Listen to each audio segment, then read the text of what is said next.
Σας ευχαριστώ πάρα πολύ για την συμμετοχή σας και την υπομονή σας. Το τελευταίο αυτό πάνελ, σε αυτό το μικρό μαραθώνιο, έχει μια διαφορετική διάσταση, θα είναι στα αγγλικά και θα μιλήσουμε, όπως είπα και πριν, με τρεις ανθρώπους που φέρνουν μια ματιά και μια οπτική που πολλές φορές συμπληρώνει τη δικιά μας, γιατί δεν είναι μόνο του ανθρώπου που τα βλέπει τα πράγματα από κοντά και από μέσα, αλλά συνδυάζει με δημιουργικό τρόπο την ματιά από μέσα με την ματιά απ' έξω. Και οι τρεις συζητητές είναι άνθρωποι με μεγάλη ευαισθησία και με πολύ ιδιαίτερο στίγμα και θα τους παρουσιάσω με τον ίδιο τρόπο που έκανα πριν, θέτοντας κάποια ερωτήματα και οργανώνοντας τη συζήτηση στην αρχή ξεχωριστά και μετά όλους μαζί. I'm switching in English. I want to thank very much each of you for accepting this invitation and participating in a conversation which I know is something that is very close to your heart as well. And you all represent the kind of blending between an insider's and an outsider's view. So let me start first with Sofka Zinoviev, who is a writer, who I first encountered by reading a memoir of your experience of moving in Greece, Eurydice Street, which I read in Chicago. And for me, after many years living in the United States, was really a sort of homecoming, how one experiences Greece from the outside, which had also become a bit of my own view. And Sofka, on top of being a writer, began as an anthropologist. And in fact has a paper, I think, and perhaps a dissertation, which I haven't read, about the way tourism operated in the 1970s. In fact, she's written a paper about a phenomenon that used to be endemic or powerful or dominant in Greece in the 1970s, perhaps earlier and perhaps a little bit later, but no longer exists, I think, the phenomenon of the kamaki, the young men who targeted foreign tourists. So if you want to read the one paper on that topic, here is the specialist. So Sofka is the person who has lived in Greece for a long time, but being British also has an outside perspective. You've observed how tourism is changing throughout all these years. You've been yourself attracted to Greece by Greece. You've seen Greece changed. And so it's the same question I'll be asking every one of you today. How do you assess this change? What do you think are the things that stand out? How do you think and how do you believe things will develop? And what do you think is the best way to deal with those changes so that we can avoid the worst and perhaps push things in a positive direction? Well, when I first came to live in Greece, it was as a student doing a PhD in social anthropology. So it was in the mid to late 80s, and indeed living in Nafplio, where I was looking partly at tourism, but tourism from a point of view of identity. So how Greeks or foreigners, the other way around. A lot of tourists came on tour buses. They'd be going to Mycenae, Epidaurus.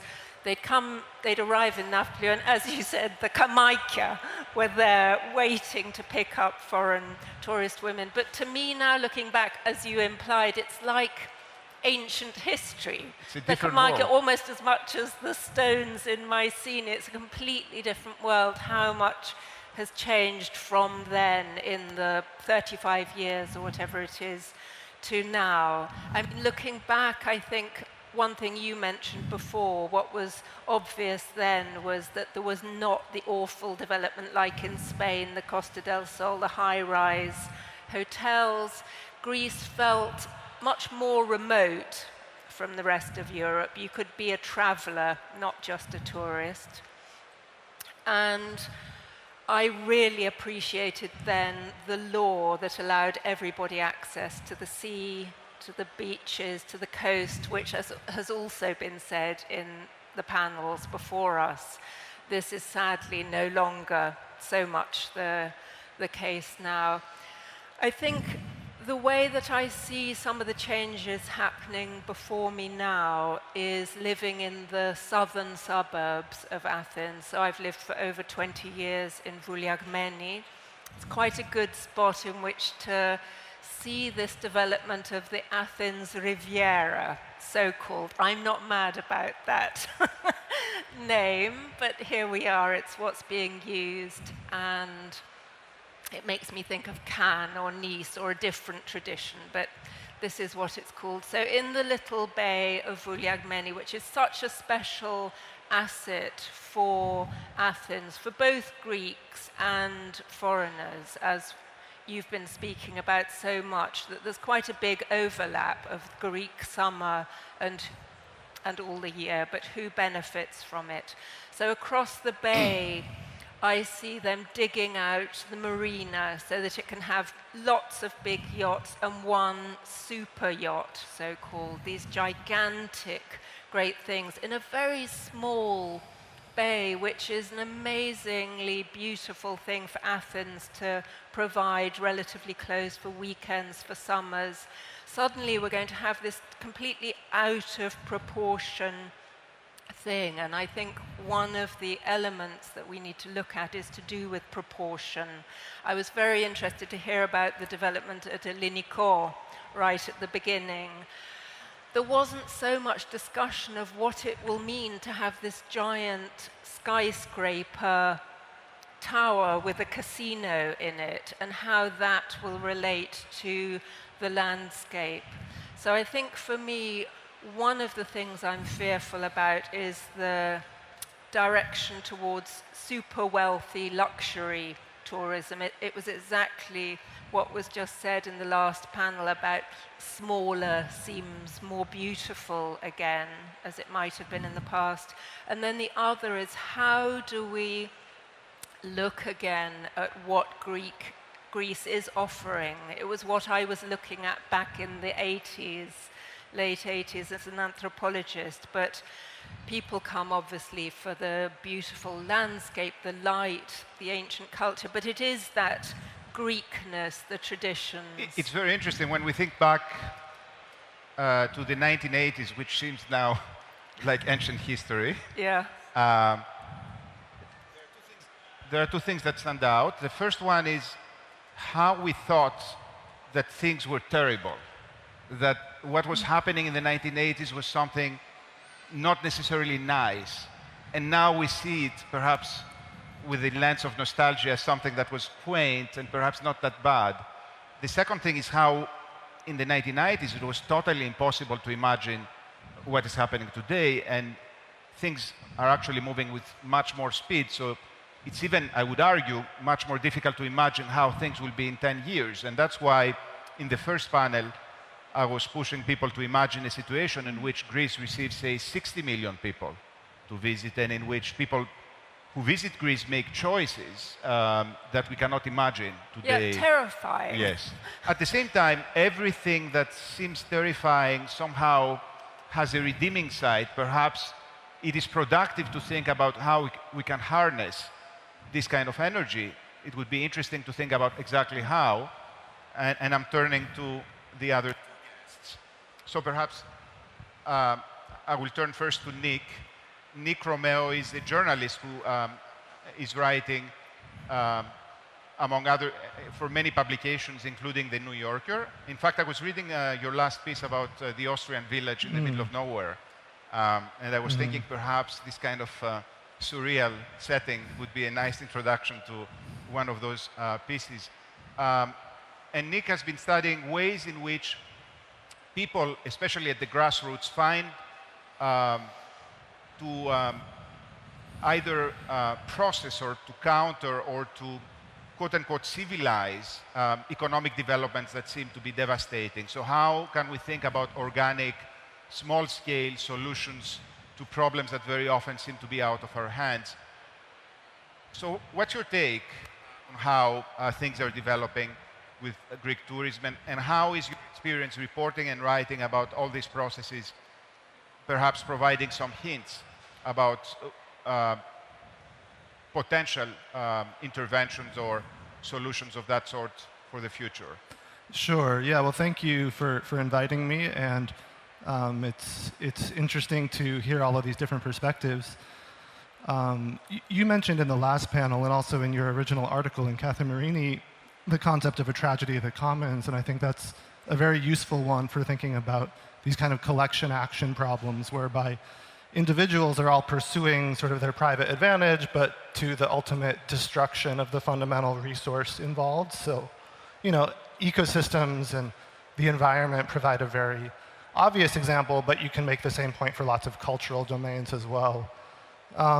As many people have pointed out, including some of your earlier panelists, Greece is maybe exceptional in some ways, but a lot of places around Europe and the world are struggling with similar over-tourism issues. Barcelona is a famous example, as is Venice. And there's sort of a whole experimental range of policy solutions that different people are trying. Some of them start at a very grassroots level. You know, I've lived in Athens for 3 years. My wife is a professor who works in the country, so I've been sort of learning Greek and watching Greek, but also reporting all around Europe on some of the issues that Stathi mentioned. So, you know, at a grassroots level, I think it's helpful when newspapers like Catherine Marini run articles like yours, but also, you know, there was a recent piece quoting business owners in the center of Athens. And it was nice, you know, not to just see the Minister of Tourism quoted, you know, celebrating the enormous number of arrivals, but instead to hear from small business owners who compared the Plaka neighborhood to a kind of hellish amusement park that's really been destroyed. It's kind of like a monoculture, right? Like one guy was quoted saying, you can't plant 50 eggplants in one pot.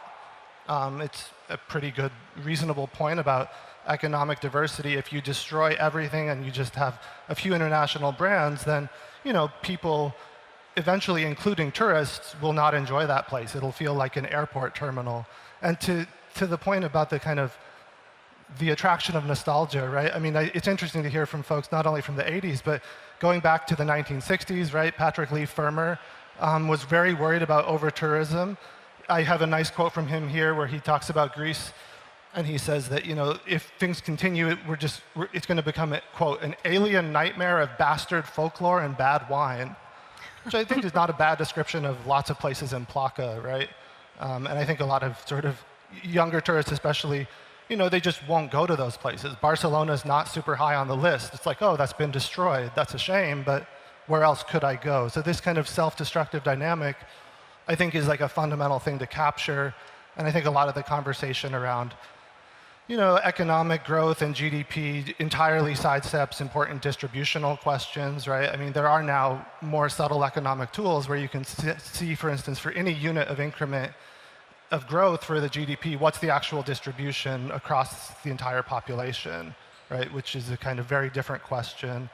But to kind of get to your sort of second part of your question about possible solutions, I mean, these are not particularly controversial. They are widely studied and reported on.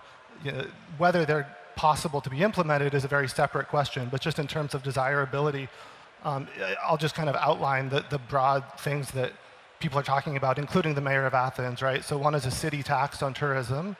That can be set at a very low level. It can also be set at a very high level. And then funding from that can go to all kinds of remediation efforts, infrastructure, et cetera.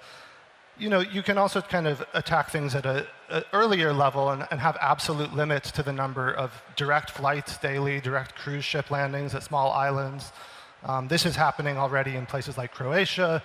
It's happening in Barcelona. Venice famously now meters tourists, right? So you can kind of attack absolute numbers by limiting arrivals. And then, you know, there are lots of subtler things, right, that kind of address deeper causes. If you have an economic monoculture, at some level the solution is to diversify the range of high-quality jobs. This addresses some of the brain drain that some of your last panelists were talking about, where young people just leave the country because they don't want to be the waiter to Europe, right? So I think these are sort of more fundamental long-term strategic investments in policy and education that give people reasonable paths to the middle class without necessarily working in tourism. So I'll stop there. One of the things that is very interesting is that, and there was a conversation yesterday with the mayor of Athens here, and someone was making the point that in Greece there hasn't been centralized planning, and we need centralized planning for cities. I've lived a long time in New Haven, which was destroyed by an urban renewal plan in the 1960s, which at the time was extremely progressive and had terrible consequences for the city itself. And on the other hand, Lower Manhattan was saved because people reacted against the idea of driving a superhighway through it, which would have destroyed Soho. And Soho is where Amber Sharma grew, in one of those buildings that were taken over by artists. So Amber comes from a place that was salvaged in a very unplanned way by artists, only to become so successful that artists could no longer live there.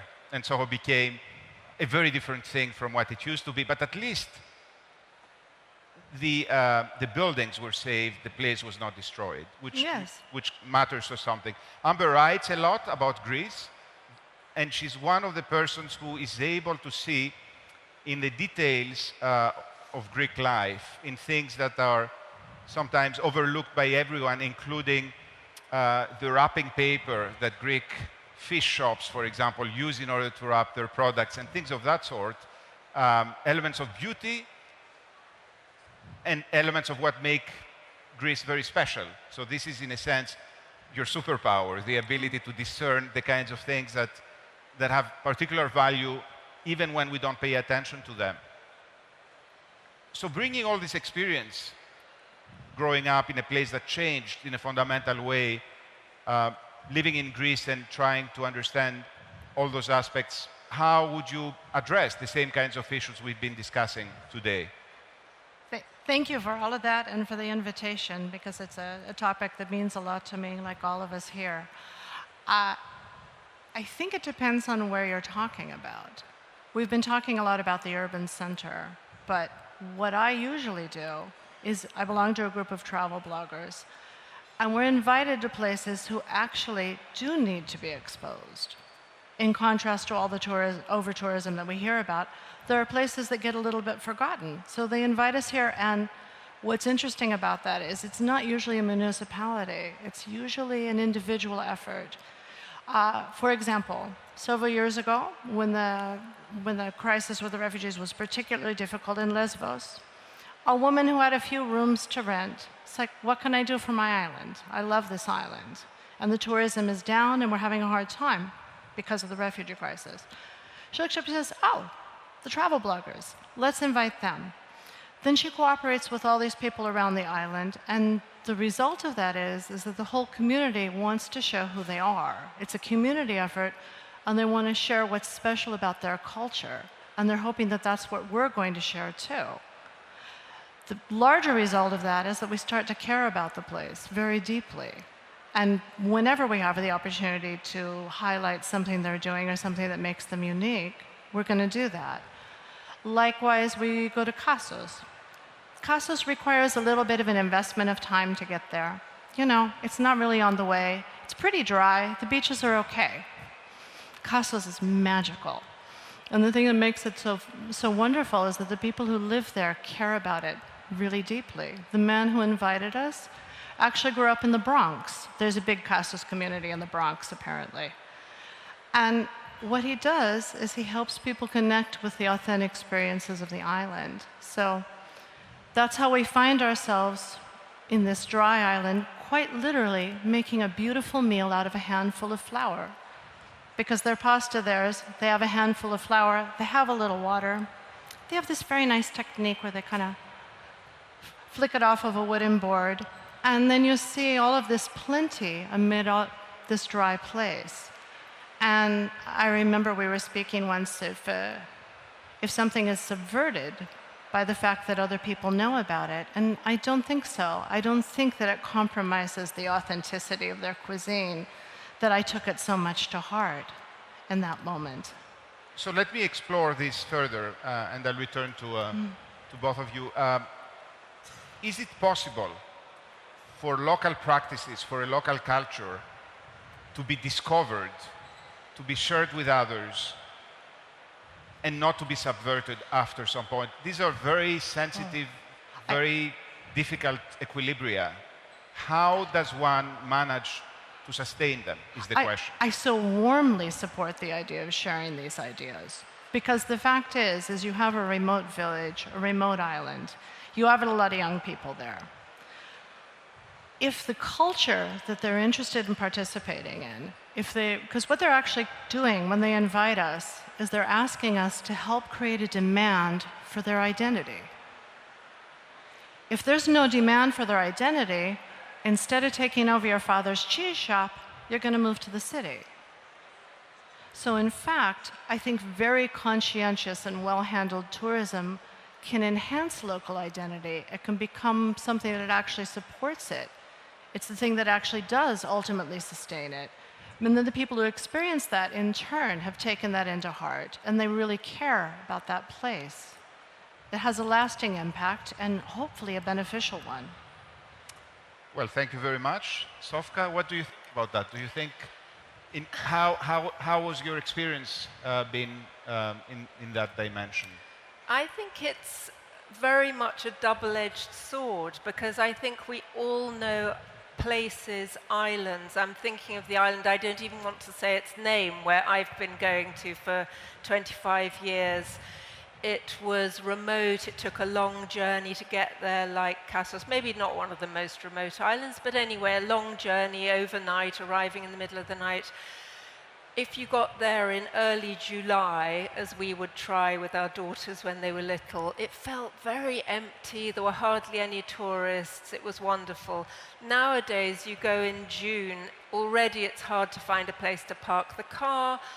We all know islands where there are traffic jams. So I think yes, we want to get places like Kassos known, and it is valuable. I mean, I think it's wonderful the way some of the more remote mainland areas, you know, we have up in the mountains, we have Epirus or the Valley of Achilo, or all sorts of different places where it's marvelous to have some sort of development, but how do you put the boundaries? It was like Nick was saying, Barcelona, Venice, they're like horror stories to us now of seeing tourism kills neighborhoods, people destroying, visitors destroying the very thing they come for and come to admire. So who is going to put the boundaries in? And this is what Greece has not been so good at. It's good at so many things, but having an overall look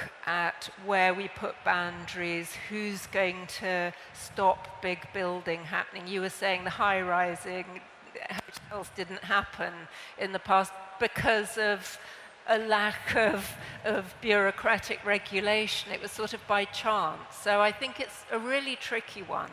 So I'm going to turn to Nick. There are two issues here which perhaps are worth discussing very briefly. One is regulation, the ways in which states define areas, for example, that cannot be built. Thankfully, there are many places in Greece, including in the Peloponnese, that have been deemed to be of very high environmental value. So there are various levels of protection where you cannot build. And even though everything that relates to enforcement in Greece is very difficult, in general, I have to say, it's been pretty successful. This second force has been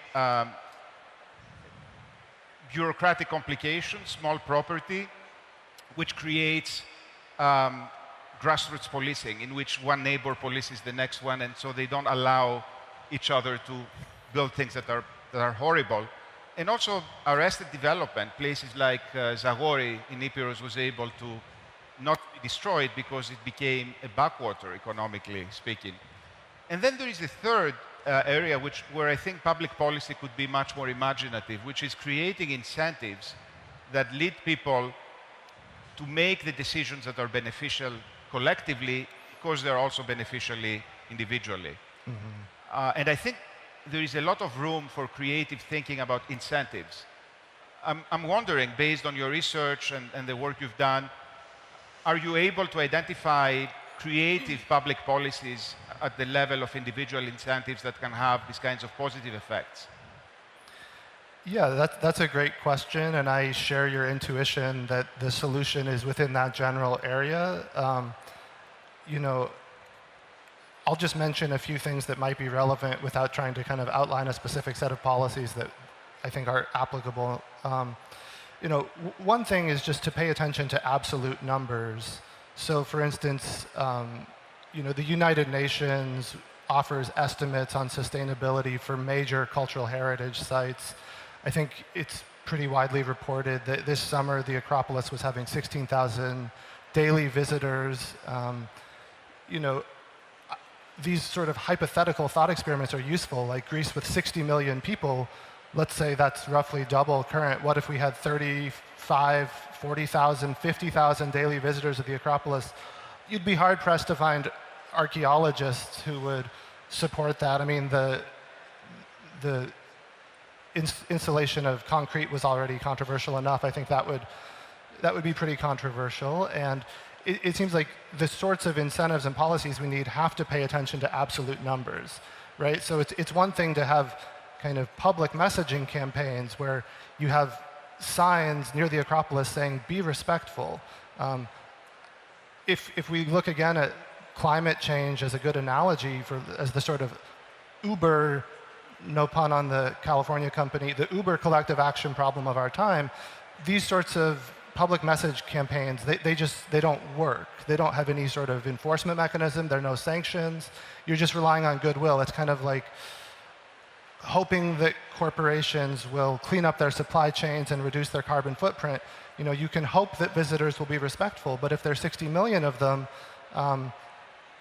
and they are here for a few weeks and consuming huge amounts of alcohol and going in enormous crowds to very sensitive locations, that's not going to work. So I think you have to have some level of kind of attention to absolute numbers and absolute sustainability.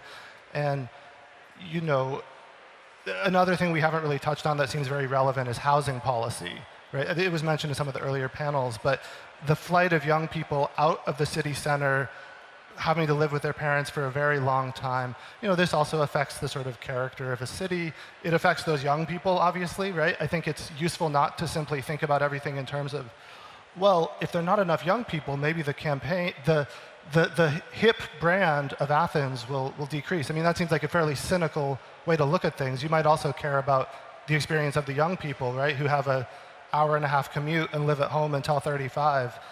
So I think ultimately, you know, it's important to notice that this sort of over-tourism thing fails even on its own terms, and that those terms are kind of reprehensible. So it's a sort of two-step argument, I guess, is that you're not going to succeed even on your own terms of attracting people, but also those terms are fairly myopic and don't pay attention to all of these externalities, as economists would say. Like, you're not pricing in all of the damage to a lack of economic diversity, the shuttering of dozens of different categories of shops downtown, all of the environmental pollution at the Vouliagmeni area, not to mention the rest of the country. I mean, I think most people have sort of read the horror stories, and those will only become more salient, right? I mean, the double-edged sword, I think, applies to social media. People were talking about Instagram. Well, I mean, people are also cognizant on social media of some of these kind of horrific externalities that mass tourism causes. And so I guess without sort of specifying a concrete policy agenda, I would share the impulse towards finding incentives that sort of pay attention to absolute carrying capacities for places, whether that's cultural or ecological or just kind of, I guess, logistical. Thank you very much. And perhaps we should close some closing thoughts by Amber on all of this, all of those issues. Thank you. I think all of us are right about Greece. One thing that I'm very conscious of is only to write about communities, practices, things of interest that would benefit by that exposure. I've had many great experiences that would make great copy, really good story to sell. I'm not telling anyone about this. If you see a marvelous cove somewhere that only a few fishermen know, let it be. There's such a tendency, especially with social media, as Nick was mentioning, people are always looking for the best kept secret, the hidden gem. For heaven's sakes, if it really is hidden, let it stay hidden. Don't give in to that temptation. So I think those who promote the country should be conscious of that. It's one thing to talk about very interesting practices and things that we want to keep alive, and it's another thing we have to ask. A community may benefit from being written about, but there is no beach that would benefit by everyone knowing it. So maybe to show a little restraint, and I don't know how such a thing could be brought about. If it became a little more fashionable to show that kind of restraint, if perhaps sharing everything that you see became a little taboo, that would be very lovely. So there's a lot of room for practical ethics of tourism. Yes, yes. With an emphasis that the tourists themselves have to be a little bit aware, to tread lightly. I would also like to say, when we talk about experiential tourism, ideally, I think that can create an emotional connection with the place. And if someone is emotionally invested, that means a repeat visit. Okay, we're not worried about too many people coming. Of course, we want to limit it. But people who make this their second home are going to treat it in a different way. Moreover, that emotional investment translates to an intangible benefit in that Greece's concerns become their concerns. They do not read with indifference about the Parthenon marbles or anything that affects Greek life. And that can also be a very lovely thing. It's very interesting, and this will be my closing comment about how this is a fascinating area to look at. There was in the previous panel a discussion about how the very bad tourist food of the 1970s became I enjoyed it, yeah. internalized into Greek cuisine and then also spread around. And as a result, you have something that's not very good, like the moussaka of the 1970s, but you meet people in the United States, for example, and they are really emotionally very attached to the tourist moussaka of the 1970s. It means a lot to them. Yeah. So it's very interesting how the value of things varies in ways that are so incredibly difficult to predict or to fathom even. So thank you very much for a wonderful discussion, and it's just the beginning of a longer conversation, so I'm sure we'll return to these topics. Thanks a lot, and thanks for the audience and your patience.